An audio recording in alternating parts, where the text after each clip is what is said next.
le soleil, les merveilles du pays, un réveil de fraîcheur et de vie. Ensemble, vivons un moment de nostalgie. Bonjour à toutes et à tous, bon réveil, merci de nous accueillir chez vous. Nous sommes le lundi 4 janvier. Alors si vous n'étiez pas sur Canal Algérie ces derniers jours, permettez-moi de vous souhaiter, ainsi qu'au nom de toute l'équipe de votre Bonjour d'Algérie, de vous souhaiter une belle et heureuse année. La technique, la régie, la production, les techniciens, les caméramans, toute l'équipe vous souhaite une très belle et joyeuse année 2021. Vous me direz que ce n'est pas très difficile de passer une année meilleure que la précédente. Allez, on garde le sourire. Au sommaire de cette matinale du jour, eh bien, nous allons parler de bananes. Et oui, il ne s'agit pas de n'importe quelle banane, puisqu'elles sont produites et cultivées en Algérie. C'est ce que nous verrons avec Mariam Moussaïd dans la rubrique plutôt Coin Vert. Juste après, eh bien, Ahmed Grigassen sera des nôtres. Il viendra nous parler d'un grand savant algérien qui a vécu à l'époque coloniale. Il s'agit de Abdelhalim Ben Smaya. Le 4e art sera également à l'honneur ce matin et nous évoquerons la formation des comédiens avec le metteur en scène Brahim Chergui, Yazid Ait Mahiedine, que nous retrouverons via Skype pour une rubrique dédiée au grand auteur Mohamed Dib toujours. Tout cela bien avant de retrouver 3 artistes qui nous viennent tout droit de Mostaganem. Nous aurons même droit à un concert privé auquel bien évidemment vous êtes conviés. Et comme à chaque fois, bien on rappelle que cette émission, le Bonjour d'Algérie, est sponsorisée par Coral Peinture. Dans l'immédiat, bien sans plus tarder, le journal météo avec Farid Chir.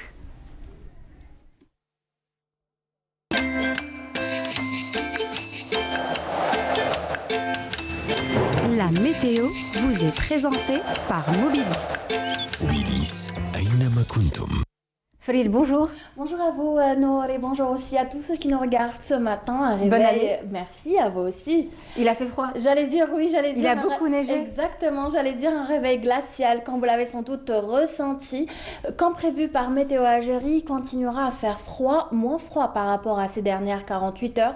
Il a neigé, donc le froid s'est bien installé en Algérie, surtout à l'intérieur du pays. Nous avons eu des températures négatives au courant de cette soirée sur la plupart des régions intérieures. Côté ciel, la tendance sera à l'amélioration vers l'ouest. Le temps sera venteux près des côtes ouest et centre, des vents qui vont atteindre au fil des heures les 50 km/h, accompagnés de quelques faibles pluies vers le centre et l'est aussi. Sur la partie sud, rien à signaler, le soleil sera très présent encore une fois. À noter quelques soulèvements de sable vers le Gard, le Tassili. Les températures, les voici. Il fera froid encore, des températures hivernales qui nous attendent sur le nord comme sur la plupart des régions sahariennes. On attend 6 degrés à Al-Bayad ainsi qu'à Batna, c'est le minimum aujourd'hui en Algérie, 8 à Guelma, 12 à Annaba, Skikda, 13 pour Alger sur la partie sud, 13 aussi à Béchara, Gherdaya, en Hassim Saoud, 18 Idizi, entre 20 et 21 au Sahara central, 18 à Tindouf, 32 c'est le maximum seulement pour l'extrême sud. Place à présent, place à l'état de la mer. Aujourd'hui nous aurons une mer peu agité, parfois agité, surtout vers l'ouest et le centre, avec des vents qui varient entre 30 et 50 km/h près des côtes ouest, entre 40 et 50 km/h près des côtes centre, et enfin entre 30 et 40 km/h près des côtes est. Aujourd'hui, le soleil se couchera à 17h45. Vous avez toujours le site de Météo Algérie qui est mis à votre entière disposition. Je vous remercie pour votre attention. Excellente matinée, agréable moment avec vos noms et prudence encore une fois sur la route. À tout à l'heure.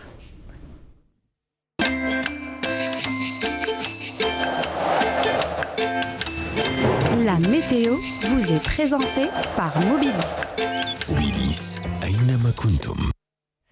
Merci beaucoup. Je vous en prie. Donc on vous retrouvera dans les journaux météo après le journal de 12h et de 19h. Exactement. On l'aura bien retenu, il fera beaucoup moins froid que les derniers jours. Voilà. C'est une bonne nouvelle en tout cas. Et puis rien de mieux pour entamer cette matinale avec de la musique. C'est Nawel Mebarek. Bonne écoute.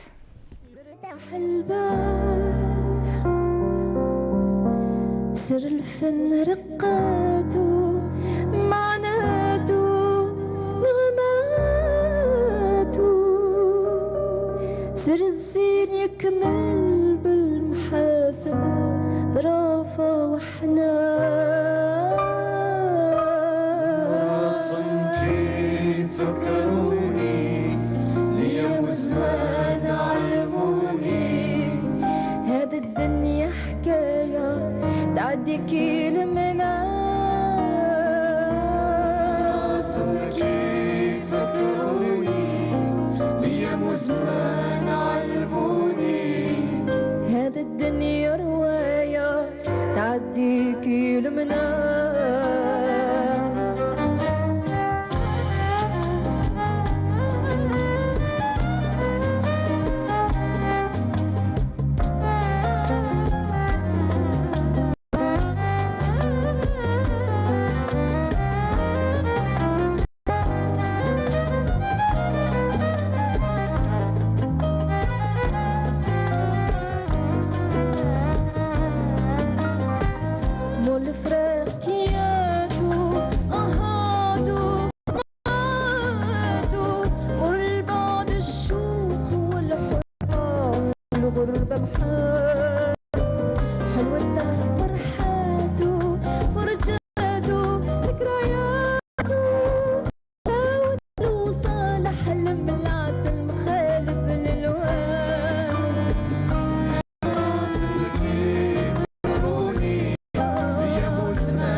Et c'est avec joie que nous recevons Mariam Oussaïd. Bonjour. Bonjour. Non. Comment ça va? Très bien. Alors, c'était... Froidement. Froidement, je vous Oui. vois un petit grelotter. Oui. On vous rassure, vous avez votre veste qui vous attend à la sortie du studio tout à l'heure. Oui, Voilà. je l'ai mis pas très loin en plus. Très bien. Alors, Nawal Mebarek, vous connaissez, vous aimez? Oui, j'aime beaucoup. J'aime beaucoup. Elle a une voix très très agréable. C'est une artiste que j'apprécie. Et de bon matin, ça fait du bien. Oui, c'est vrai que ça nous réveille un peu en douceur. Hein. Très bien. Un petit peu de douceur, ça fait pas de mal. Ça fait pas de mal, surtout, Oh oui. surtout en ces temps hivernaux. Alors, vous êtes venu nous parler de la bananerie de Tipaza. Oui. Donc, et c'est étonnant de savoir que tout ce que nous consommons, bien, ne vient pas forcément de l'étranger. Il y a une production locale. Exactement. Il y a une production locale qui a démarré, on va dire, il y a à peu près 2 ans. Mais il faut savoir que c'est une expérience qui a été tentée déjà dans les années 80, qui avait déjà donné de bons résultats. Bon, entre-temps, il y a eu l'importation qui est rentrée en jeu. Donc, il y a eu quelques soucis qui a fait que cette production s'est arrêtée. Et là, comme je vous ai dit, donc il y a 2 ans, un agriculteur du côté de Tipaza, donc s'est remis. En fait, il est agronome de formation. Et on sait très bien que les agronomes adorent les expériences, adorent tout essayer, tout tenter. Donc c'est ce qu'il a fait avec la banane. Donc il a d'abord au départ planté plusieurs variétés pour voir laquelle qui s'adapterait le mieux déjà au climat et surtout au sol de Tipaza. Donc c'est ce qu'il a fait. Son choix s'est porté finalement sur la Grande Naine. Donc c'est une variété de banane qui a donné de bons résultats et qui est entrée en production il y a à peu près, on va dire, plus d'1 année. D'accord. Alors, on va parler de cette bananerie, justement, c'est une expérience réussie. Oui. C'est-à-dire qu'entre le temps de... Enfin, quand il a tenté... Ça a tout de suite pris? Oui, en fait, ça a vraiment tout de suite pris. Ça, bon, comme je vous ai dit, dans plusieurs variétés. C'est compliqué, oui. Oui, donc ça va, ça a vraiment été une réussite pour lui. Donc, c'est ce qu'il m'explique. Hein, il me dit qu'au départ, il ne pensait pas qu'il était sceptique, pas du tout. C'est qu'il avait un peu peur, il avait quelques appréhensions. Mais au final, ça a donné de très bons résultats. Donc, ce qu'il m'expliquait, c'est que sa serre n'est pas chauffée parce que généralement, ce qu'on fait, c'est quand on plante des plantes exotiques telles que le bananier, c'est des plantes qui demandent des températures très hautes. Donc, ce qu'il a fait, c'est que la façon dont il a bâti sa serre, dont il a agencé sa production, a fait qu'il n'a même pas besoin de chauffer les serres et les résultats sont visibles donc au bout d'une année. Il faut savoir, Nour, qu'on dit bananier, on dit l'arbre, mais en fait, c'est pas un arbre, c'est une herbe. Il faut savoir que c'est une herbe. Une grande herbe, en tout cas. Une grande herbe, c'est l'une des plus grandes au monde. Oui. Donc voilà, qui donne ce fruit. Il est connu depuis à peu près, on va dire, 10 000 ans. On a un peu encore des doutes sur l'origine de la banane. On sait qu'au départ, c'était un fruit qui n'était absolument pas consommable, puisqu'il était plein de graines à l'intérieur. Donc au fil du temps, au fil des manipulations, c'est très bien que nous, les humains, on adore un petit peu jouer aux apprentis sorciers, mais ça a donné de bons résultats, puisqu'aujourd'hui, on a des bananes qui ornent les tables du monde entier. Et c'est très bon. Oui. Alors justement, suite à la réussite de cet agriculteur de Tipaza, est-ce que ça a encouragé d'autres agriculteurs de se lancer dans la culture de la banane en Algérie? Oui, en fait, sa réussite a fait, on va dire, réfléchir beaucoup d'autres agriculteurs qui ont envie de se lancer dans ça. C'est une bonne nouvelle. Il faut savoir aussi que même dans la wilaya de Dijel aussi, il y a eu des expériences qui ont été tentées et les résultats sont vraiment conséquents puisqu'ils sont rentrés en production. Et déjà, on va dire, il y a une production assez importante qui est en train de se vendre assez facilement sur le territoire national. D'accord. Alors, des bananes made in Algeria, où est-ce qu'on peut en trouver? Pas sur Alger. Voilà, c'est ça. Pas sur Alger. Parce qu'étant donné que on va dire que c'est un terrain assez vierge, donc ça démarre, c'est assez compliqué de pouvoir trouver, de pouvoir écouler aussi sa marchandise. Il faut savoir qu'il y a la banane qui arrive d'importation. Donc, au niveau du prix, c'est assez aussi difficile. Il faut être compétitif parce qu'il ne faut surtout pas avoir un prix plus élevé que celle qui nous vient de l'étranger. C'est tout à fait normal. Nous, consommateurs, on va directement aller vers on va dire le produit le moins cher. C'est tout à fait normal. Donc, ce qu'ils font, c'est quand même, ils essayent un petit peu de réguler le prix et d'être compétitifs avec la banane d'importation. Tout à fait. Alors, il faut expliquer que donc, les bananes produites en Algérie sont cultivées sous serre pour un climat favorable. Mais est-ce que ça n'altère pas le goût ou encore la taille de ces bananes? Absolument pas, puisque les gens qui les ont consommées nous ont dit que le goût était pratiquement égal. Il n'y avait pas une grosse différence, étant donné que je vous ai dit, son choix s'est porté sur une banane qui est cultivée dans le monde entier. Donc c'est vraiment une banane qu'on retrouvera un peu partout. On va dire c'est une banane classique qu'on retrouvera en Europe ou en Afrique. Voilà. Donc c'est cette variété-là qui fait qu'il n'y a pas une grosse différence de goût. Et comme c'est une plante assez facile pour cultiver, donc ce qui fait c'est que le goût, non, ça n'altère pas vraiment. Très bien. Voilà. Mais par contre, la taille, elles sont un peu plus petites? Légèrement plus petites. Légèrement plus petites. Légèrement, oui. Voilà. D'accord. Alors justement, vous êtes parti justement du côté de Tipaza pour la bananerie de Tipaza. On regardera ça dans quelques instants. Est-ce que vous pensez qu'il est aujourd'hui possible pour ces agriculteurs de produire assez de quantité pour qu'on puisse justement essayer de s'autosuffire, on va dire, en banane.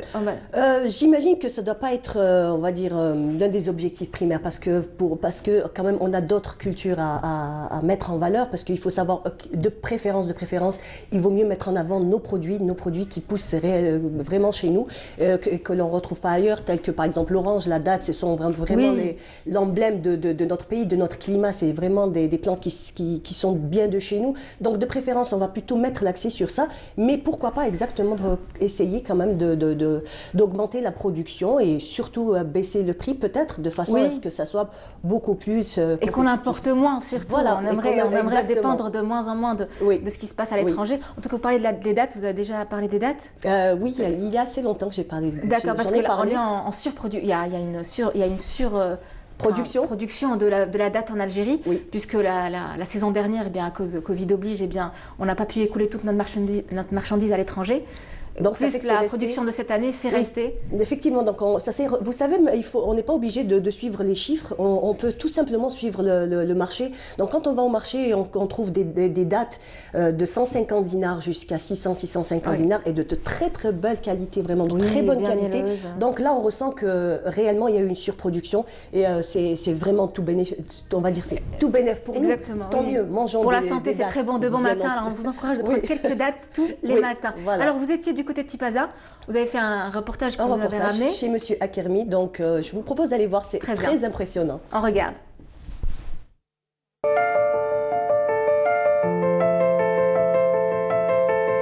Consommée depuis des millénaires, la banane s'est acclimatée sous toutes les latitudes tempérées. Akli Mamou a planté sa bananerie il y a 2 ans, dans la wilaya de Tipaza. Un projet réussi qui donne des régimes de bananes à profusion. Avec les changements socio-économiques qui sont venus ces dernières années en Algérie, on a pensé à relancer la production de la banane en Algérie. Donc voilà, l'idée est venue comme ça. En tant qu'un agronome, on a toujours cette idée de revenir, de vouloir s'aventurer comme ça, à produire quelque chose d'extraordinaire. Donc voilà, on a fait soi-disant cette aventure-là et voilà, on a entamé les procédures. C'était pas facile du tout parce qu'il n'y avait pas d'ingrédients, il n'y avait pas de pépinière et on ne savait pas comment le marché réagirait. Contrairement à ce que l'on pourrait croire, le bananier n'est pas un arbre. Il appartient à la famille des Musaceae qui regroupe de grandes plantes herbacées poussant sous les tropiques. Le cycle de vie il est de 12 mois, donc de semer à la récolte de 12 à 13 mois. La banane, une variété très commercialisée qui est la grande laine. Donc on a choisi cette variété après des essais, on a essayé différentes variétés et chacune a montré des avantages et des inconvénients. Donc physiologique et économique, donc notre choix s'est porté sur cette variété, mais bon, à l'avenir on peut quand même essayer d'autres variétés. Mais pour l'instant ça marche très bien au niveau commercial, mais aussi sur le plan pratique, avec l'entretien et tout, donc c'est plus facile à cultiver cette variété-là. C'est une initiative personnelle, donc quand même, comme je vous le disais, c'était un défi. Donc voilà, les résultats ils sont là, donc on est vraiment content de montrer aux gens qu'on finalement on pouvait faire et on peut faire mieux à l'avenir. Le pari est gagné, des bananes d'Algérie au goût exquis. Le prochain challenge est pourquoi pas une production de bananes qui satisferait la demande locale.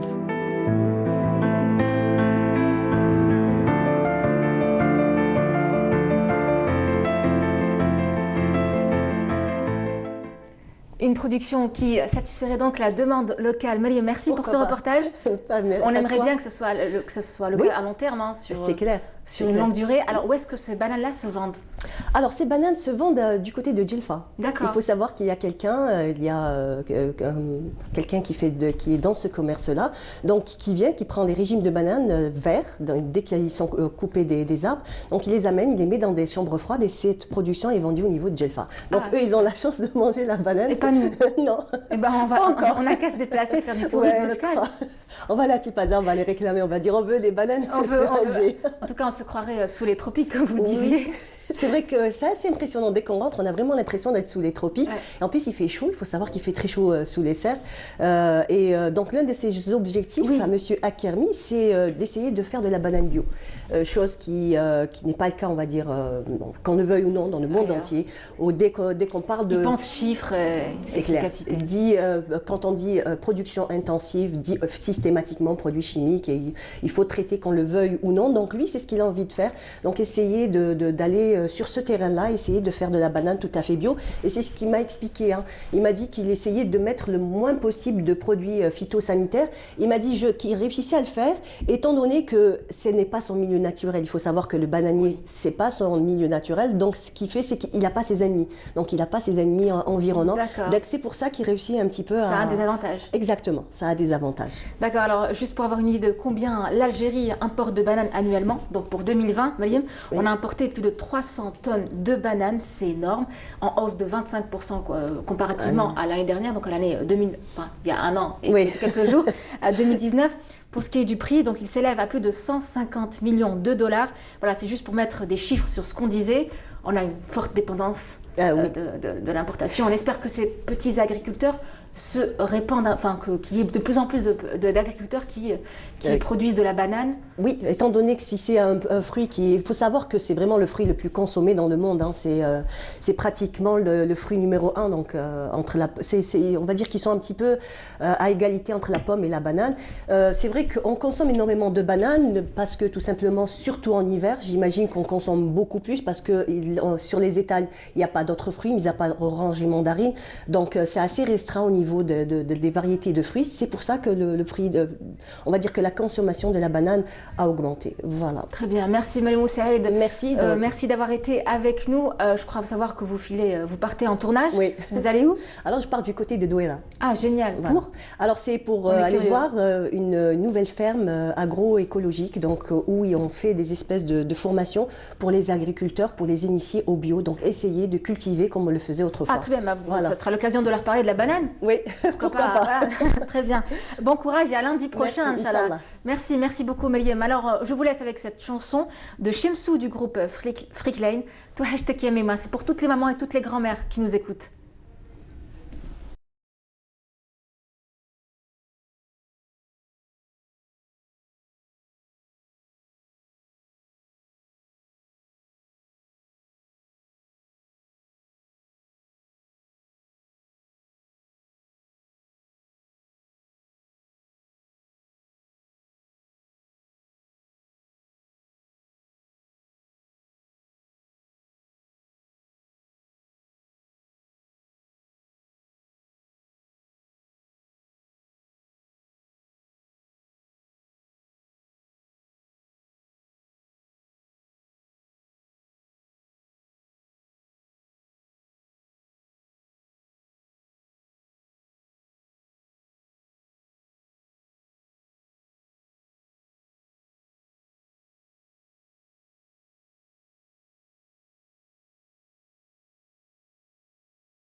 Et on passe à la rubrique savants et chercheurs avec Ahmed Grigahsen. Bonjour. Bonjour à vous, bonjour à tous vos téléspectateurs. Bonne année, meilleurs Merci à vous aussi. Vous avez des nouvelles résolutions cette année? Si ce n'est plus de recherche, plus de découvertes à nous faire part. La survie. Il ne faut pas dire ça de bon matin. En tout cas, on ne peut pas passer. Après 2020, donc. Le pire est derrière nous. En tout cas, on l'espère. Ça s'améliore de jour en jour, on l'espère. Ouais. Alors, nous allons parler d'un grand savant algérien qui est Abdelhalim Ben Smaya. Exactement. Donc là, on est devant une personnalité. C'est pas le savant classique, c'est pas l'intellectuel classique. Bien sûr, c'est un intellectuel, c'est un savant qui a formé, c'est un moudres, qui a eu beaucoup d'élèves, qui a marqué son époque. Mais il y a il a différentes facettes. Donc, il est philanthrope.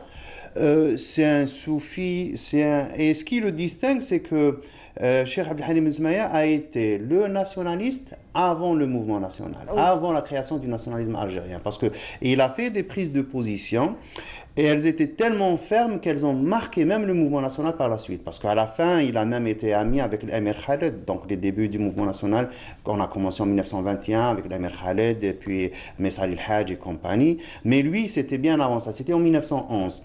Donc, pour remettre un peu le personnage dans son époque, donc il est né en 1866, quelques années avant la grande révolte de Cheikh El-Haddad El-Mokrani. Il y a eu aussi, c'était en plein disette, en plein famine 1866-1868.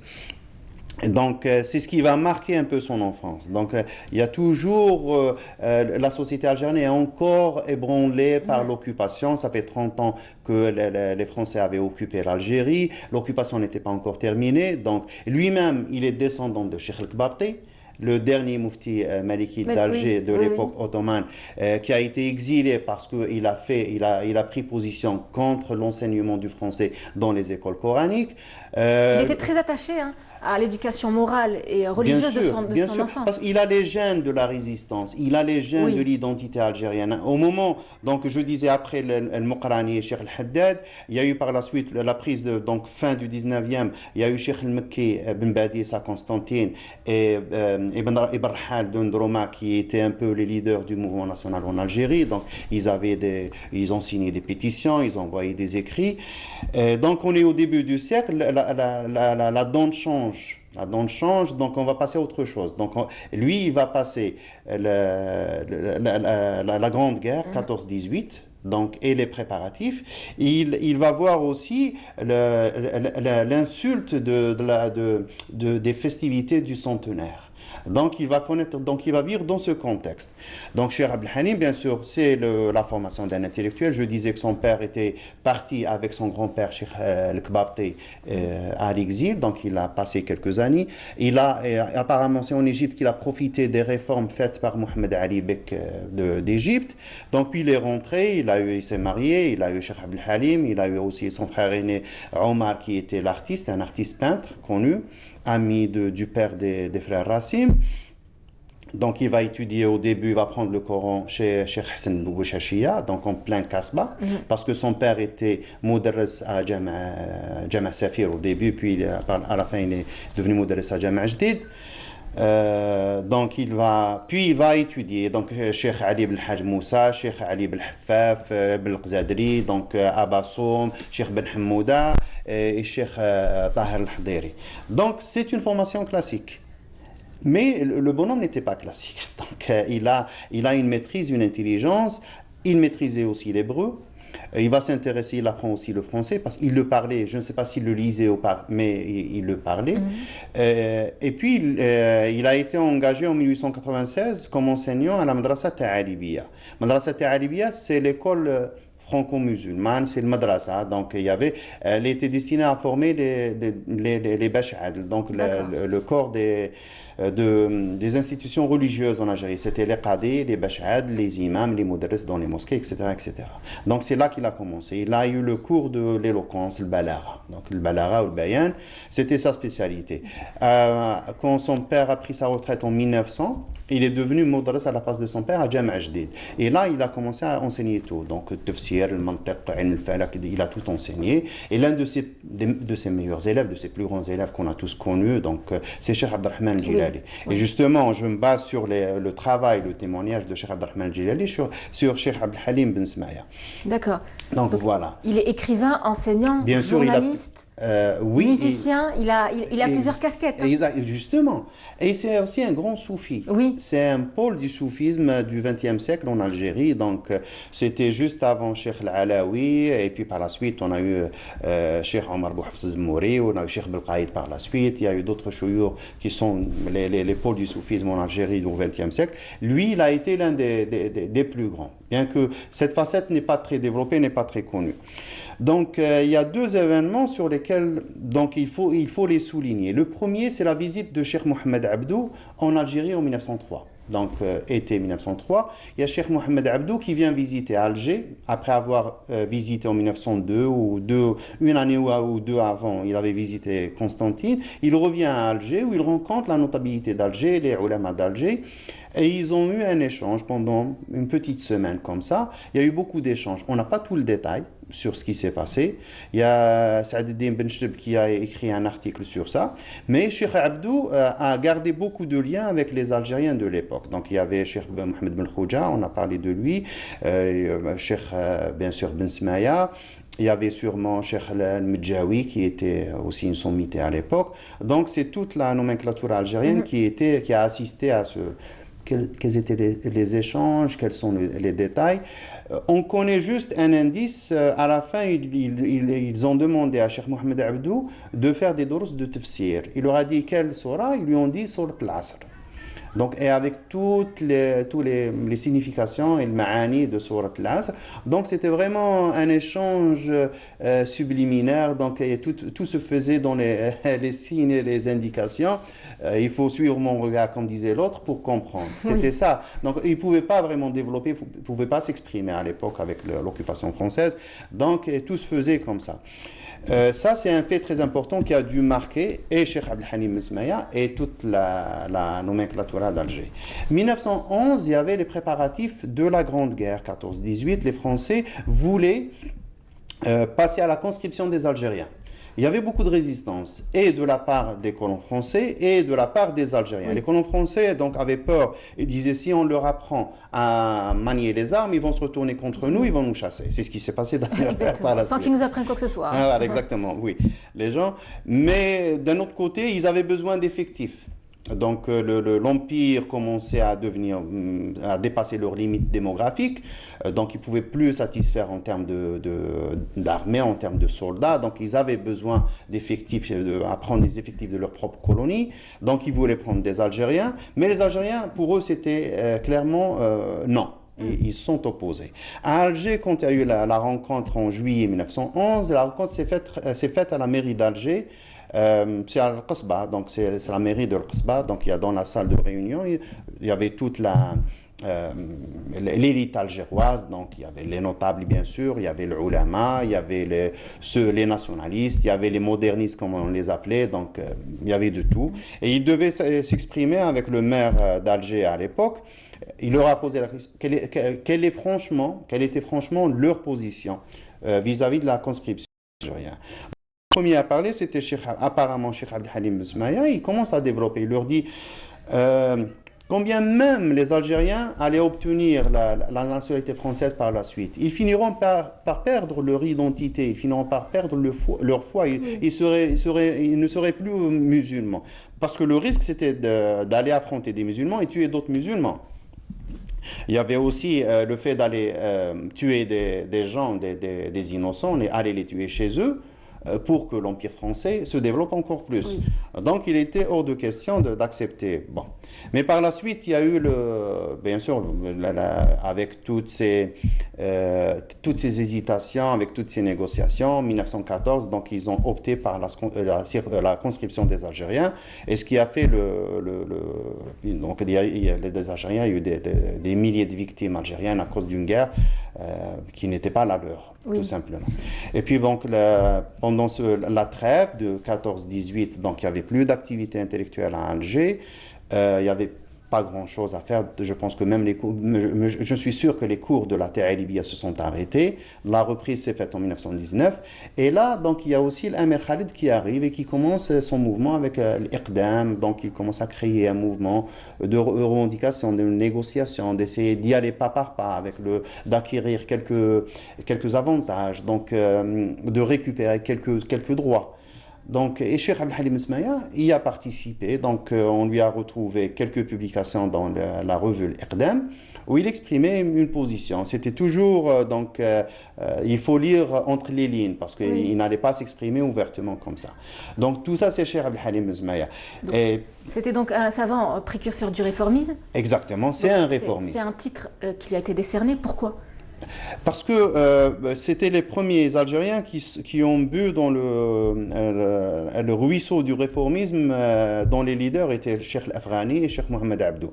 Donc maintenant, on pense que l'Islah a commencé avec le mouvement des ulama en 1900. C'est pas vrai, il faut dire que historiquement, c'est pas vrai. L'Islah a commencé bien avant. Si on cherche bien, ouais. Bien sûr, en premier, il y avait bien sûr Cheikh Abdelkader Medjawi qui a publié son livre déjà en 1870. Donc il avait publié un livre très important sur la réforme de l'enseignement. Et puis, donc, il y a eu un mouvement en Égypte et dans le Moyen-Orient avec Cheikh Mohamed Abdou et Cheikh Jamaldin Afghani. Les Algériens lisaient les journaux qui venaient d'Égypte. Donc, c'est des journaux qui venaient par bribes. Donc, ils se les passaient de l'un à l'autre. Donc, ils buvaient ce qu'ils lisaient parce qu'il n'y avait pas de presse arabe, il n'y avait pas de publication ici. Il y a eu aussi l'arrivée des Rodossi qui ont créé un commerce de livres en Algérie. C'était aussi les premiers à faire ça en Algérie, c'était très important. Donc ils allaient en Égypte pour ramener des livres, puis par la suite c'était des colis, et puis ils ont commencé, à la fin ils ont développé leur propre imprimerie. Donc tout ça a fait c'est le réformisme. Donc c'est ce qui a fait qu'on arrive à un résultat qui était tout ce qui est venu par la suite, 1930, Jamiat al-Ulama, il y avait Sayyid Hachama, etc., etc. Donc l'enseignement, ça s'est développé. C'est pas venu d'un coup comme ça, c'est pas c'est pas un mouvement ex nihilo, donc qui est tombé du ciel. Voilà. Donc un savant précurseur du réformisme, il était aussi un irréductible anti-assimilationniste. Exactement. Il était totalement contre l'assimilation des Algériens. Donc il a refusé la conscription, il l'a dit ouvertement. Et il a payé aussi par la suite. Donc il a été persécuté, il a été harcelé par les services. Donc il paraît qu'il a même été emprisonné quelquefois. Donc parce que à la fin, pour se protéger un peu, pour se préserver la vie. Donc, il a fait un peu le dos rond quelque part. Pas le dos rond, non, pas du tout. Donc, il a fait le grand mystique. Le mystique, l'ascète qui a abandonné la vie. Donc, il prenait son cheval et il partait, il errait dans les rues comme ça, donc comme si c'était un illuminé comme ça. Mais en vérité, donc, il s'est préservé. Il a protégé sa vie parce qu'il y a d'autres qui ont été éliminés. Donc, il le sait très bien. Et puis même à l'époque coloniale, les autorités françaises de l'époque ont reconnu en lui un homme exceptionnel. Par la suite, pas du tout. Ça, c'est pas vrai. C'est pas vrai. C'est pas vrai. Par exemple, donc, si je le compare avec ses collègues qui ont enseigné avec lui, donc à la Madrasat Alibia, lui, il a eu la fameuse croix de Légion d'honneur qu'à la fin de sa vie en 1928. D'accord. Donc il est mort 5 ans après, alors que ses collègues l'ont eu bien avant, bien 1910, 1909, tout dépend. Donc ce n'est qu'à, donc ils ont été un peu obligés. Et même quand il est mort, ils ont décidé de nommer donc sur lui officier d'instruction publique. Donc le exactement. 21 Mais c'est bien après, c'est à la fin de sa vie qu'il a eu ça. Et chevalier de la Légion d'honneur. Exactement. Donc ils ont baptisé une soi-disant une ruelle. Quand je suis parti la voir, c'est un escalier en fait. Ah, c'est vraiment, c'est que pour le titre, c'est que pour... Voilà, pour dire que donc c'est un passage, Cheikh Abdel Halim Ben Ismaïa. C'est bien de le souligner, parce bien que sûr, quand on va chiner sur la toile, c'est pas du tout l'impression qu'on a. Non, pas du tout. D'accord. Donc, et lui, il s'est aussi déterminé sur des questions qui lui semblaient très importantes à l'époque. Donc, il a lu dans le journal, mais on ne sait pas c'était quelle fatwa, c'est apparemment une fatwa égyptienne sur riba. Donc les intérêts bancaires qui commençaient, il y a la banque qui commençait à se développer dans les pays musulmans. Donc lui, il a tout simplement refusé. Donc il a fait une fatwa, ihtizaz al-atwad wal-ruba min mas'alati tahlil al-riba. Donc il s'est exprimé contre cette fatwa, donc il l'a développé dans un livre. Et ce qui est curieux, c'est que lui qui était donc descendant, donc c'est une famille d'origine ottomane, donc là il a utilisé comme référent le fiqh al-Hanafi. Donc toutes les références citées dans le livre, c'est des références de fiqh Hanafi, mais quand les gens, les Algérois allaient lui poser des questions, ils lui demandaient des choses, des fatwas, il leur répondait selon le rite malikite, le madrasa al-malikiya, qui était de rigueur pour la majorité des Algériens à l'époque. Donc il respectait. Et il a publié un livre aussi sur le soufisme.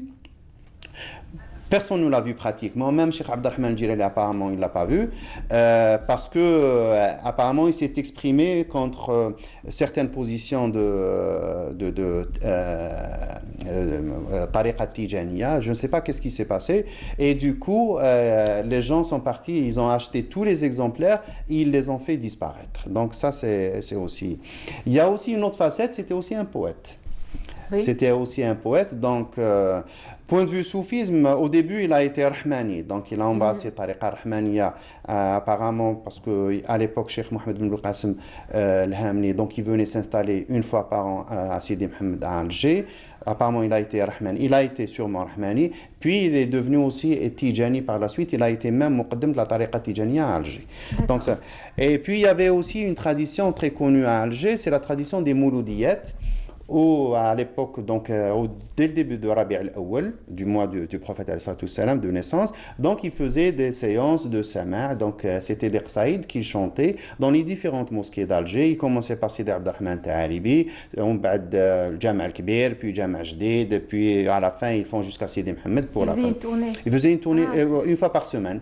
Donc après la prière, ils font une grande halqa et puis ils chantent, ils déclament. Donc c'était des qsaïd écrites par des ulama algérois et qu'ils déclamaient suivant les tobou' du chant andalou. Maintenant, ça s'est perdu, il n'y a plus personne qui fait ça. Donc, depuis la mort de Amer Reda, Amer Reda Bstanji, pratiquement personne ne le fait. Donc, lui, il a été le dernier à écrire un poème sur ça. Donc, je vais lire deux vers de lui.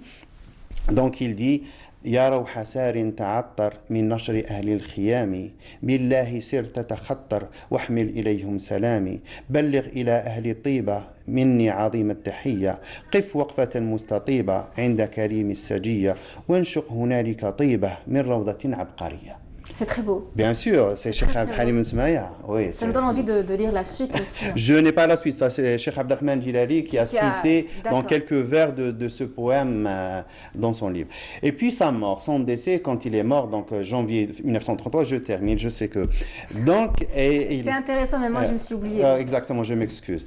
Donc l'enterrement, donc il devait ramener Cheikh Abdelhalim Nsmaya pour l'enterrer à Sidi Abdelrahman. Et là c'était un fait national parce que c'est sorti même dans les journaux français, parce que les Algériens, pour l'enterrement de Cheikh Abdelhalim Ben Smaya, ils ont récupéré, ils se sont réappropriés la ville européenne d'Alger qui leur était interdite, parce que les Algériens étaient complètement, ils étaient embrigadés dans la Casbah, ne sortaient plus, ne sortaient pas. Donc l'enterrement, le janaza a fait le chemin entre Sidi Mohamed jusqu'à Sidi Abdelrahman. Donc là, ils ont traversé tout Alger, et ça a été un fait nationaliste, bien sûr, l'un des faits marquants qui ont marqué l'époque. J'apprends beaucoup de choses. Hein. C'est toujours un bonheur de vous recevoir. Merci beaucoup. La semaine prochaine, vous serez parmi nous, j'espère. Vous parlerez de qui? On va voir en fonction de l'actualité aussi. Voilà, quelques petites choses. Très bien, merci. Alors, je vous laisse rester avec nous, enfin, vous regardez avec nous le reportage de Semera Hadj Amar, un portrait d'un artisan ébéniste. Regardez, c'est très intéressant.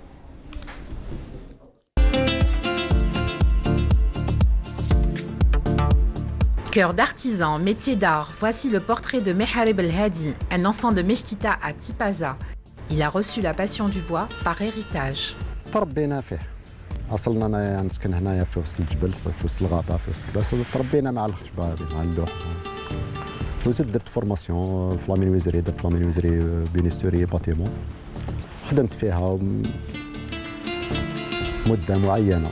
جدي ما نعرفوش انا يحكيو لي عليه باللي كان يبريكولي في هاد الصوالح بكري ماتوا 1900 الله يرحمه 1937.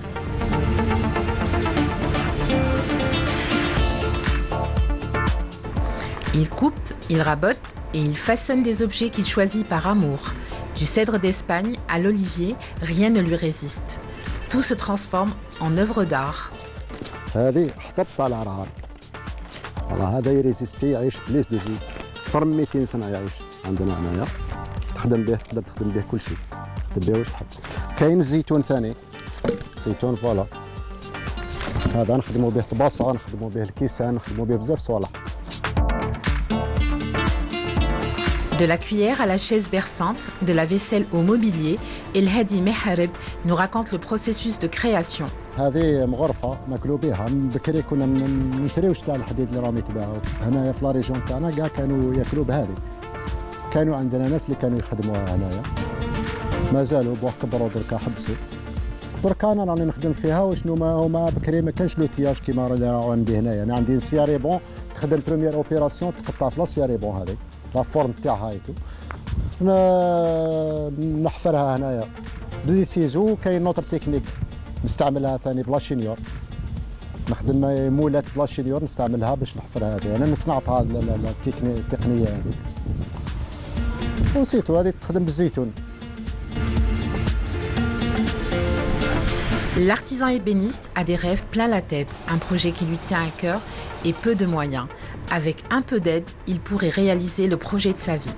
ماذا بيا لونسي هذا البروجي تاعي باسكو هذا مشروع بزاف مفيد صدر بزاف وانا نحبه ثاني. ماذا بيا لونسيه يكون عندي موان باش نلونسيه سي ميو كيما راني هكا مانيش نخدمو فريمون مخصوص شويه قدرات باش نكون اليز فيه. نكون اليوم باريزون قلت لك نخدم هذه في ساعه نولي نخدمها في 5 دقائق بالك. المهراز كيف هذا راني نخدمو بور لانستون بالك نجيب فيه النهار باش نفينيه كي يكون حطبه من الخشبايت وكذا باش يعاود يخرج هذا مهراز فيني نهار باش نفينيه. لو كان راهو عندي لوتياج كاين صوالح يعني تور نولي نخرجوه في ساعه.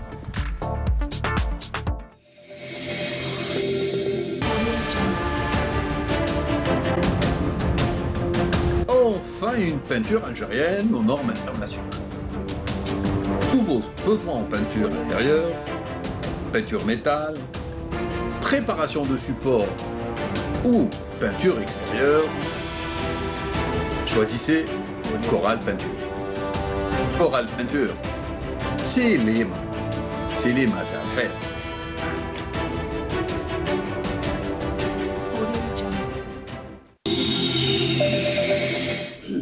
L'occasion de rappeler que notre émission est sponsorisée par Coral Peinture.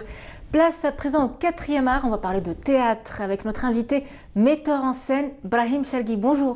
Bonjour à vous et bonjour à tout le monde. Mes meilleurs voeux à tous nos compatriotes et à l'humanité tout entière. À vous aussi. Bien à vous, merci. Donc sachant que nous sommes les citoyens du monde, donc oui. Happy birthday from... Merci beaucoup Brahim, merci beaucoup. Alors tout d'abord je pense savoir que vous avez connu Merzaq Baktash, donc journaliste et auteur de plusieurs romans à succès, donc qui est décédé, qui nous a quittés samedi dernier à l'âge de 75 ans. Certainement, et aussi faudrait-il encore mentionner que c'est un militant de grande envergure, c'est un combattant et c'est une personne convaincue qui répondait pleinement à ses convictions. Donc à l'occasion une pensée pour lui. Et aussi pour Mouloud Achour qui nous a quittés juste bien avant lui. Oui. Une pensée pour eux. Nous prions Dieu qu'il puisse les accueillir dans son vaste paradis. Inch'Allah. Et qu'il puisse leur réserver un assiné chaleureux. Aussi que puisse Dieu insuffler leur famille, patience, clémence, piété et miséricorde.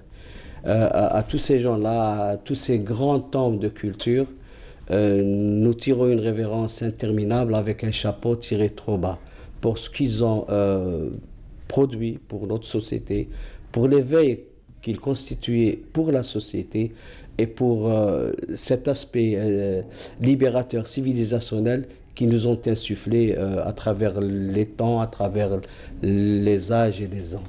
Merci beaucoup, merci. Nos condoléances à sa famille, à sa famille, Inch'Allah. Voilà. Brahim Chergui, vous êtes venu nous parler de théâtre. Alors déjà, j'aimerais qu'on fasse un état des lieux du théâtre en Algérie. Le constat. Il me semble qu'il se fait difficile de tirer une conclusion rapide et hâtive concernant le théâtre. Mais on pourrait en discuter à partir de ce qu'est ce théâtre, pourquoi, dans quel but est ce théâtre et quels sont ses objectifs. Oui. Et dans le secteur qui est le métier et en dehors du secteur qui est la société. Voilà. Qui est la société. Sachant pertinemment que le théâtre est un art vivant. Oui. Ceci dit qu'il est composé de certains éléments et certains facteurs le constituant.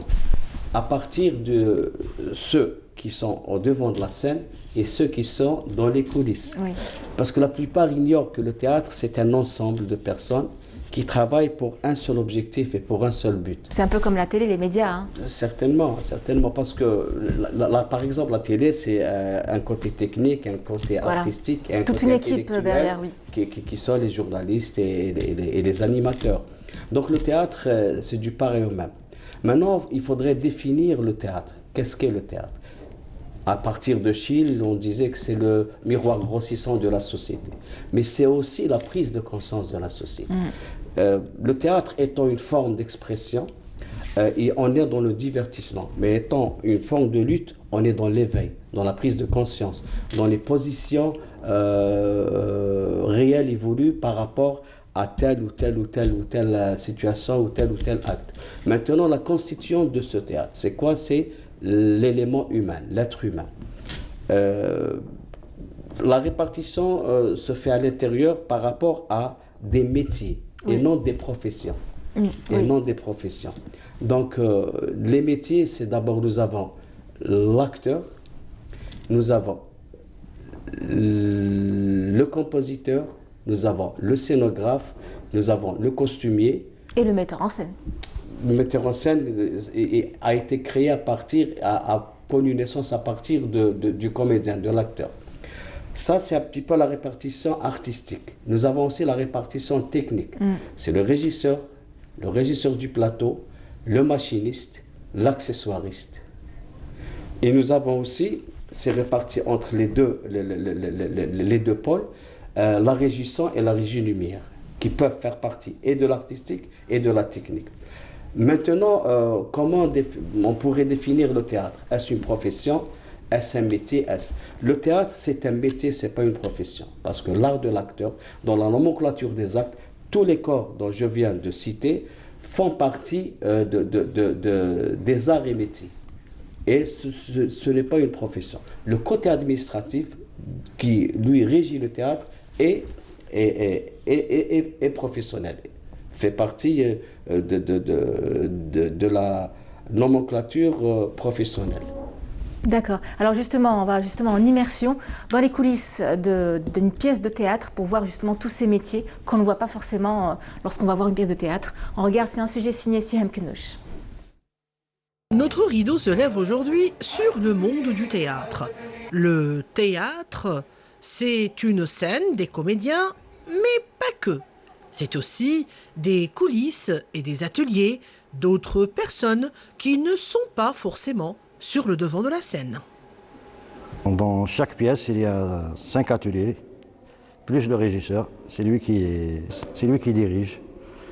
Et les 5 ateliers, on a la couture, on a la machinerie, on a l'éclairage, on a le son et on a l'accessoire. Chaque pièce a besoin des accessoires, a besoin des costumes, a besoin de la machinerie. Le spectacle. Eux, par exemple, ce sont des machinistes. Ils s'occupent du décor.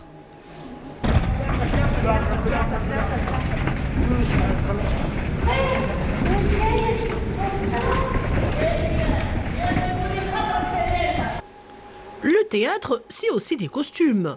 Chaque pièce théâtrale possède ses propres tenues. Des costumes qui font la différence, la distinction. Dans cet atelier, on retrouve un petit peu de tout. On trouve aussi des objets, des pièces rares qui appartiennent à ce théâtre depuis plusieurs décennies déjà. واش تحوس نتايا في لابياس تاعك باش تقدر تجبد كوستيم تجي لهنايا مع المخرج والمخرج يعطي لك يعني واش راهو يحوس ونبداو نحوسوا له اكزاكتومون لو كوستيم اللي يحوس عليه نجبدوا له باغ اكزومبل يقول لنا اكزومبل حبيت ندير انا لونفون نعطوا له هذا ومن بعد هو يخير يشوف الشيء اللي يناسبه. Côté accessoires, nous nous retrouvons devant une véritable caverne d'Ali Baba. Tout y est, même le crâne de Hamlet. Accessoires, ils partagent la pièce par les accessoires que commande le metteur en scène. Par exemple, la dolifete. C'est la pièce de Macbeth. C'est le roi et la reine. Parler d'une scène de théâtre, c'est aussi parler de côté cour et côté jardin. Une tradition sortie tout droit de chez Maître Shakespeare. Par rapport à l'historique, c'est dans le théâtre de Paris, la période de Shakespeare. C'est par rapport à la société, les nobles dans le côté cour et les pauvres dans le côté jardin. La pause qui en attendant le spectacle, les pauvres ils dans le jardin, ils dans la cour, ou les nobles ils dans le côté cour. Les coulisses d'un théâtre, c'est aussi des cordes, des passerelles, des engrenages. Au Théâtre national algérien, nous nous retrouvons devant une pièce très rare, un véritable bijou, un ancien orgue qui remonte à l'époque où cet établissement était en fait l'Opéra d'Alger. Un ancien instrument qui a besoin d'être restauré afin de le préserver. Un sujet signé Siham Kenouch qui nous a complètement plongé dans le monde du théâtre. En tout cas, moi j'ai adoré l'orgue. Certainement, parce que c'est impressionnant quand même, oui. La sonorité de l'orgue nous ramène vers le Moyen-Âge, vers les temps anciens.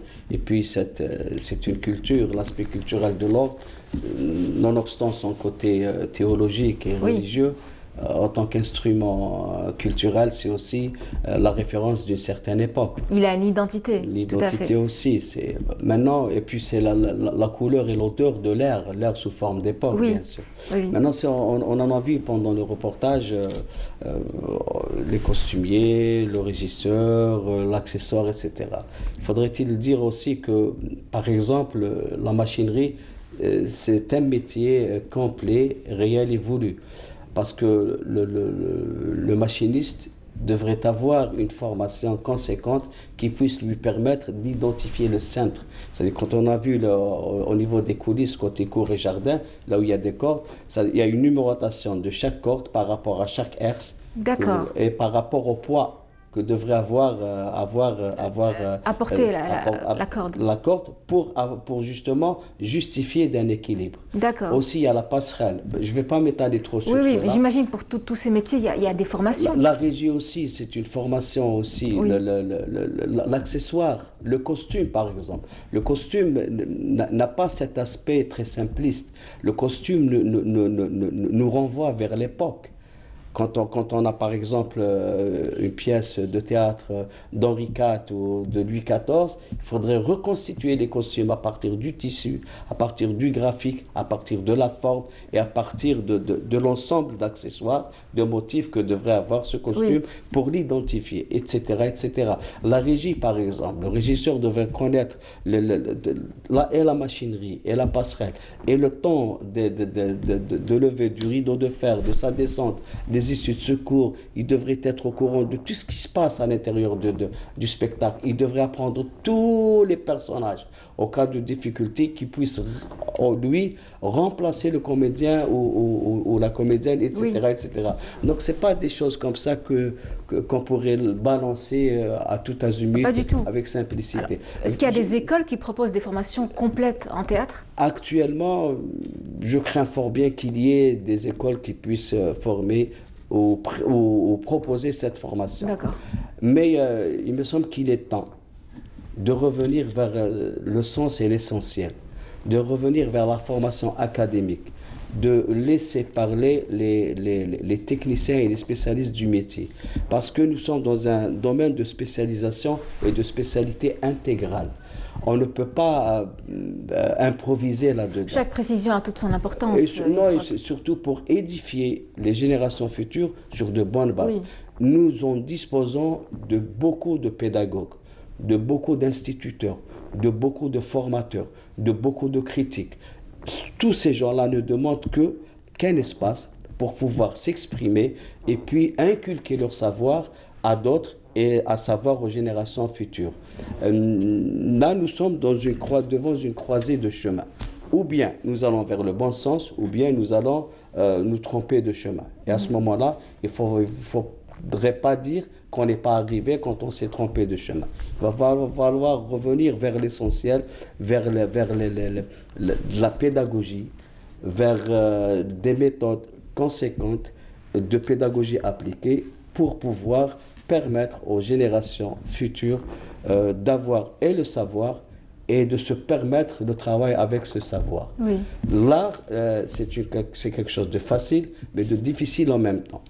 Un auteur, lorsqu'il se permet une autocésarienne d'écrire et de nous ramener un texte de théâtre ou un scénario pour cinéma, etc., et tout art confondu, c'est une autocésarienne qui se permet pour nous fournir. Faudrait-il encore que nous sachions prendre soin de ce qu'il nous a donné. Et pour ce faire, il faudrait que nous ayons des bases solides, académiques, d'expression scientifique, pédagogique et de sciences et de pédagogie appliquée. Alors justement, est-ce que le théâtre algérien continue de fournir des comédiens pour le cinéma? Nous avons un institut précédemment, INADC, INAD, actuellement ISMAS. Maintenant, je dis ça avec toute réserve, le léger bémol, c'est que est-ce que les méthodes et les pédagogies et les programmes pédagogiques répondent à l'exigence de cette ère et de l'époque que nous vivons? Ou est-ce qu'il n'y a pas lieu de réformer un petit peu ces méthodes pédagogiques pour instituer une pédagogie qui permette aux jeunes étudiants d'être à la hauteur de leur espoir et d'être au niveau de cette universalité. Oui. Alors qu'ils ne soient pas en déphasage par rapport à ce qui se passe un petit peu dans le monde. Ailleurs, parce que le monde vit une high technology, c'est-à-dire nous vivons l'ère de la technologie. De la numérisation. De la numérisation, et en plus, c'est stratosphérique comme science. On n'a pas pu calculer la vitesse de cette ère, on lui a donné une valeur speed. C'est-à-dire vitesse vertigineuse. On a pu calculer la vitesse du son, de la lumière, du regard mais pas la vitesse de cette ère. Donc que les programmes pédagogiques aussi, et de la pédagogie appliquée, soient à la hauteur et en mesure de ces exigences-là. Nous avons beaucoup de potentialités. Par exemple, nos critiques. L'université nous forme des critiques, nous forme des auteurs, nous forme des romanciers. Est-ce qu'on leur a permis un espace où ils puissent s'exprimer? That is the question. Parce que là, à ce niveau-là, ou bien on y est, ou bien on n'y est pas. Être ou ne pas être. Nous sommes dans cette dynamique-là. Et si nous voulons nous exiger une société d'artistes clémente, avec un sens de l'esthétique assez poétique, il faudrait leur permettre cet espace. Sinon, ce résidu aurait un effet contraire et sur l'art en tant qu'espace culturel vivant, en tant que forme d'expression et en tant que forme de lutte. Très bien, alors vous répondrez à cette question justement lorsque vous reviendrez avec toutes les réponses que vous avez. Inch'Allah, j'espère que, en tout cas, vous ferez le nécessaire en termes de formation. Certainement. Il y a aussi le théâtre amateur, on pourra en parler des heures. On en parlera, on est pris par le temps, on en parlera la prochaine fois. Je vous laisse avec Juste une pensée, dites-moi. Permission, bien sûr, bien sûr. J'ai une pensée pour tous les peuples qui luttent pour leur autodétermination, pour leur indépendance, le Sahara occidental, la Syrie, l'Irak, l'Yémen, et la Namibie, dont on en parle peu, la Palestine. L'Algérie les accompagne. Heureusement, fort heureusement. Alors je vous laisse rester et regarder les instruments de musique, un reportage fait par Sofiane Hamoudi. Et on revient juste après pour parler musique.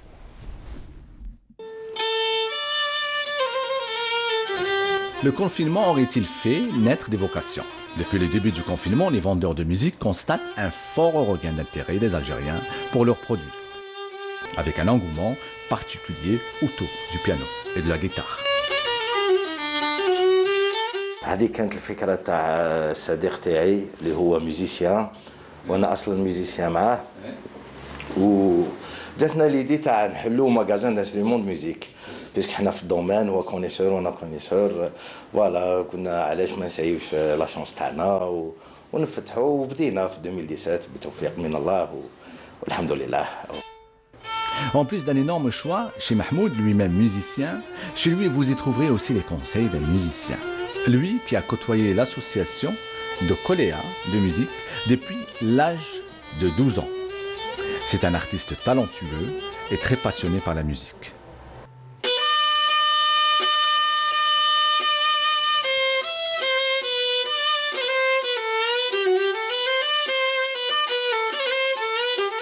يعني مؤخرا كان إقبال كبير على الموسيقى من طرف الشباب الجزائريين، هذا الشيء اللي لاحظناه، وخاصة في الفترة اللي جزنا عليها هذه تاع الكوفيد اللي كانت الله يرفع علينا إن شاء الله هذا الوباء. الناس لقيت روحها في الديار ما كاش ما عندهم ما يديروا، فوالا كانت الموسيقى وسيلة اللي خلاتهم يجوزوا الوقت، وميم طون الناس ديكوفراو وزادوا حبوا فوالا الآلات الموسيقية وبرونشاو تما يعني في الدومين. Ici, dans ce magasin, toutes les conditions sont idéales pour essayer son instrument de musique, en toute tranquillité.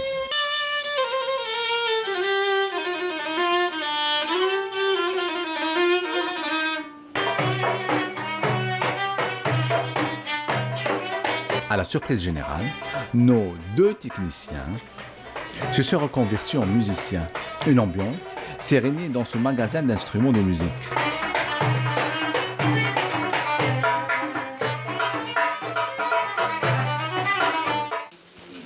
Le propriétaire nous informe qu'auparavant, il fallait désormais compter 2 mois d'attente contre 3 semaines environ pour acquérir son instrument de musique. Et surtout, ce sont de nouveaux clients, des jeunes de plus de 30 ans qui avaient déjà une guitare, mais qui n'en jouaient plus. J'ai l'habitude d'acheter que ce soit les instruments ou les accessoires. Ou puisque les propriétaires sont des musiciens, j'achète... Quel est l'instrument que vous avez tendance, que vous aimez pratiquer? J'adore le banjo et le mandol. L'envolée des ventes des pianos et guitares, premier pré-témoin de l'émergence d'un nouveau public sur le marché algérien. Certains ont profité du confinement pour commencer la pratique d'un instrument. Et c'est en musique qu'on accueille nos 2 artistes, comme il se doit, eh bien 2 artistes venus de Djelfa, le groupe Gourbi Blues. Bonjour. Bonjour. Mouloud Dekal et Rimad Nhaili. Comment ça va? Ça va. Vous ne vous séparez jamais de vos instruments? Bien sûr. Non, vous dormez avec aussi? Ah oui. Ah, carrément. D'accord, alors déjà, merci d'avoir fait le déplacement. Ouais, vous êtes sur Alger pour combien de temps? Combien de jours? 5 jours. 5 jours? Ouais. Vous rentabilisez votre déplacement? Bien sûr. Vous ferez autre chose? Oui, كنا خدامين في ريفيون. D'accord, ok. خدامين في أمسويت. D'accord. نلحقوا لهم السلام أمسويت. En tout cas, j'espère que vous avez respecté les gestes barrières. Non, pas très convaincant. Alors, vous êtes des artistes musiciens. De prime abord, j'aimerais savoir dans quel style vous définissez votre musique. في القناوة وفي البلوز parce que le nom de groupe c'est Gourbi Blues. Logiquement. Pourquoi ce rapprochement avec le blues? Le blues parce que le blues les Africains كاع عندهم داخل البلوز. D'accord, c'est inné quoi. قلبوا الدم. قلبوا الدم. Très bien. Alors, je sais que vous n'êtes pas tous ici. Donc, vous êtes en tout combien de membres dans le groupe? On est 5. En tout 5? Ouais, 5. D'accord, on nous regarde, les 3 autres membres du groupe nous regardent? Ouais, on est chauffé. On est chauffé, j'espère. Alors, voilà, donc Gourbi Blues qui nous regarde ce matin, on les salue. Aujourd'hui, est-ce que vous vivez de votre passion? Bien sûr, oui. أنا عايشين بلا ميوزيك. عايشين موسيقى. Tout le groupe? Ouais. وهي كل واحد واش يقرا، كل واحد الدومين تاعو. D'accord. Mais la musique عايشين بها. D'accord. Est-ce que vous avez un message à lancer à tous ces jeunes artistes qui veulent se lancer mais qui ont quand même cette crainte, Rafo Meosloch, qui ont cette crainte de ne pas pouvoir réussir comme vous, comme les groupes qui connaissent un succès? ماشي لازم يشوفوا باللي لازم يكملوا في الحاجة اللي يحبوها هذا ما كان. تسمع في la musique لازم يافونسيو شغل يقصروا. D'accord. Quand on veut, on peut. كي تحب نوصلوا. كي تحب توصل تحب في اي دومين تحب اي حاجه توصل فيها ماشي. J'imagine que vous n'êtes pas venu avec vos instruments pour ne rien nous jouer, vous êtes là pour nous jouer un petit morceau. Oui, bien sûr. C'est quel il y a un nom pour cet extrait? C'est Hasna ويا ليلى. D'accord, très bien. Alors c'est à vous. Allez-y.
Bravo. En tout cas, je peux vous assurer que j'ai failli me mettre à chanter avec vous. Je ne connais pas les paroles. D'accord, très bien. Je vais m'exercer pour la prochaine fois. En tout cas, la régie adore. Elle vous félicite. Merci. Bravo, on a failli se mettre tous à chanter en chœur. Merci beaucoup. Alors, vous êtes sur des projets? Ouais. On ne peut pas en savoir un peu plus? رانا في بروجي رانا نوجدوا في ان البوم. D'accord. رانا دائما ريبيتيسيون سما نتلاقاو ريبات. D'accord. Et نتلاقاو ريبات دائما. C'est comme ça qu'on réussit, hein. Oui, c'est le travail qui paye, le dur travail qui paye. Vous êtes alors justement cette période de confinement, vous l'avez vécu comment? Le confinement, c'est difficile. في la nature. Dehors. بصح ريسبكتيو تاع الكوفيد. Bien sûr.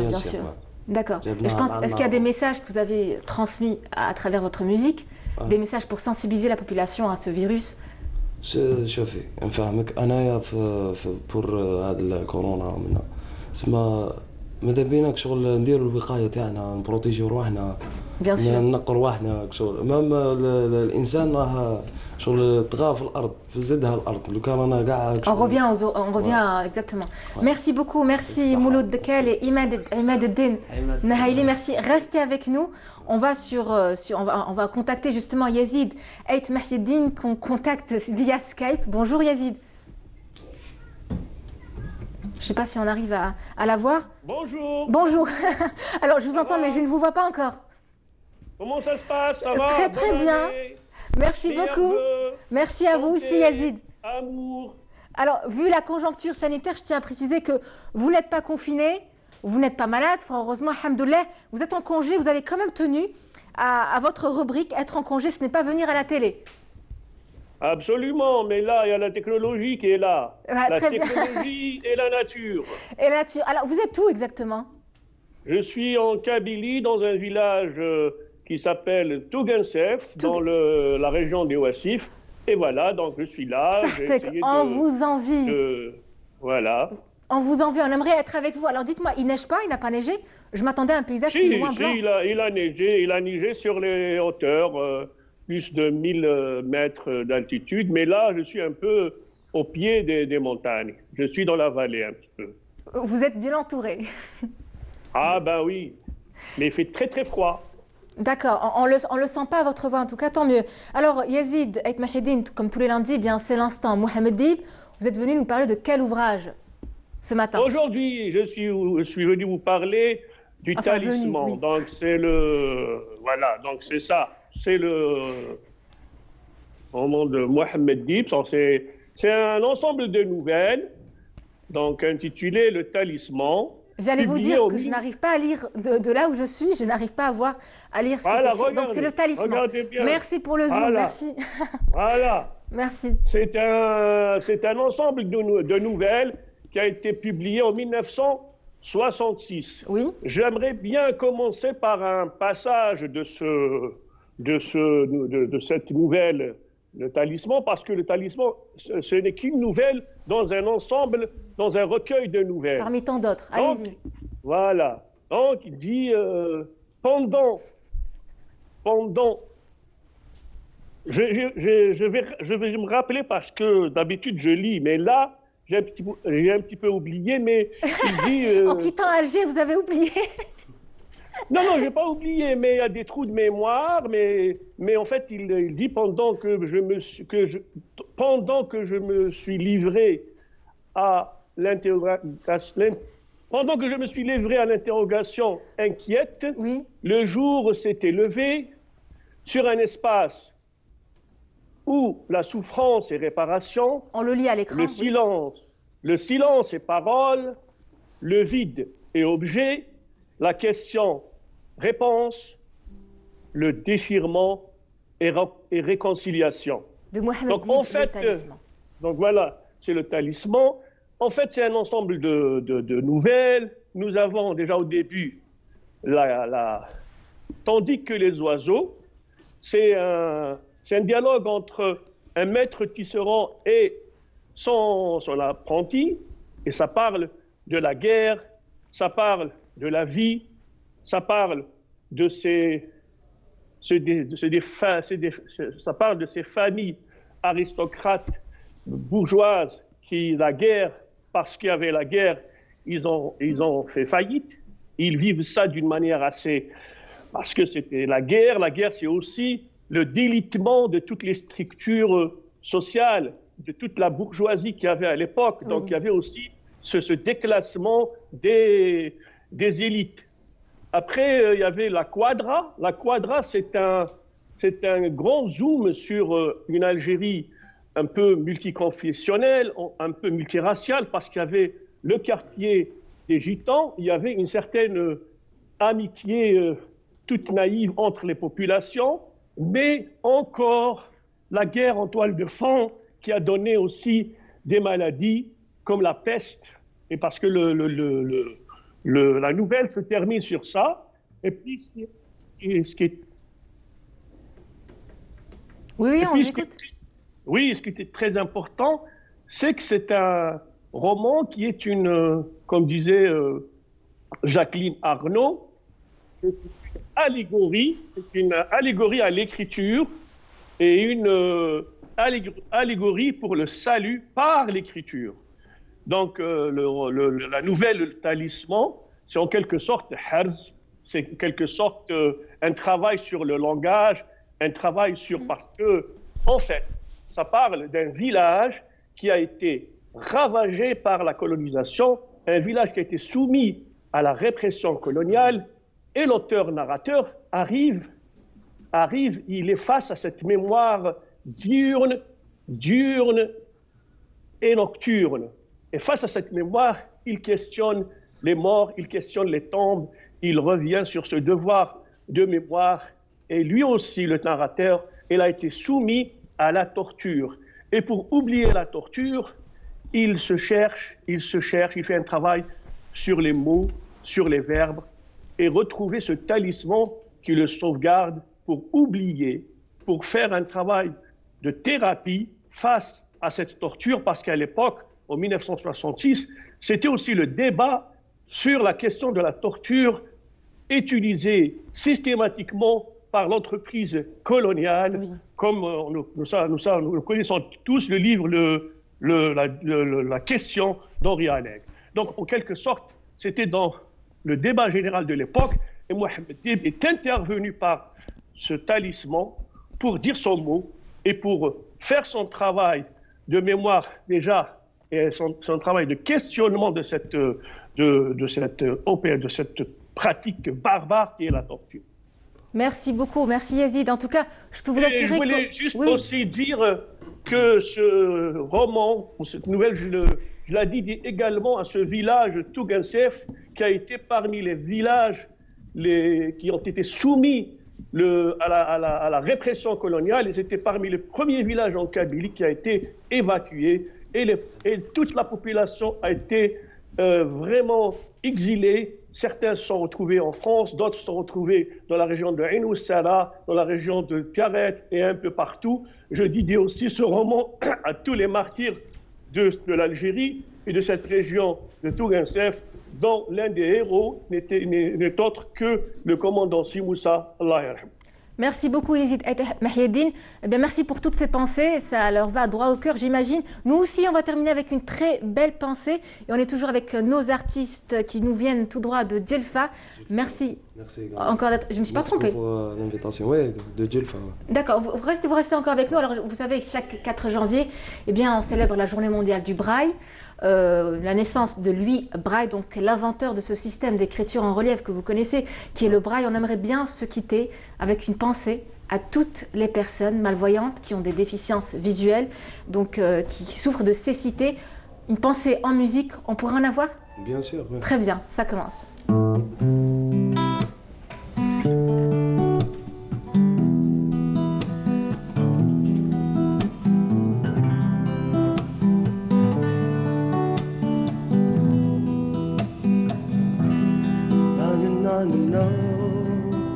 Oh yeah,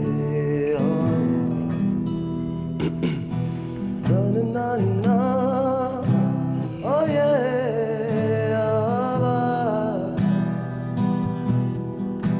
كاين اللي سرقوا بلا ما يديروا ستوب، وكاين اللي قتلوا بلا ما يخافوا من الراب، كاين اللي كذبوا غير باش في بلادي تنوض الحار، كان اللي عاشقوا في ثقافة الغرب، كاين الوالدين اللي ما نجحوا في التربية قالوا لا تخرجوا جهالة اختلاوا حبسية، كاين اللي هبلوا بالكاشي، كاين اللي هربوا من الغاشي، كاين اللي وساخ الكاسي وقعد كين محبوس مباسي، كاين علماء اللي ماتوا ولهم كاع رجعوا ما بين، كاين اللي الغربة قتلاتو وحرية التعبير، كاين يحكموا العباد سياسة التصوير، واللي ما زال راهو طمع في التغيير، وما زال في بلادي كاين رجال، وما زال تضربوا بهم الامثال، وما زال